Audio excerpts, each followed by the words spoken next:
继续来看苗栗后龙一栋3楼的透天厝，半暝3点外火烧厝。当时71岁妈妈伫1楼，看到火烧厝，要赶紧冲去2楼，要来救47岁行动无方便的查囝。但是这个火实在太大了，无法度去2楼顶。这个妈妈是着急甲哭出来，手嘛来受着伤。烧掉了。发生火烧厝，火烧甲真旺，2楼和3楼规个拢是火，阁有真高的乌烟，而且火阁对2楼的天棚，阁有3楼涂骹所在直直冲出来，火势真惊人。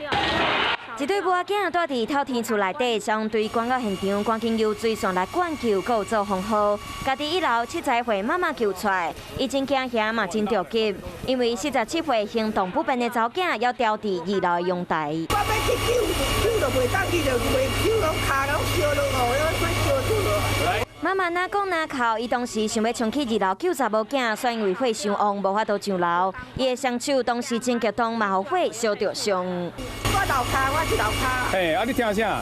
我听到我蹦起来，我冲出来。火烧厝发生伫苗栗的后龙镇，妈妈讲伊困1楼，查囝困伫2楼的房间。半暝3点外，伊发现大火了后就精神，不过查囝袂赴落楼，做伙走出来。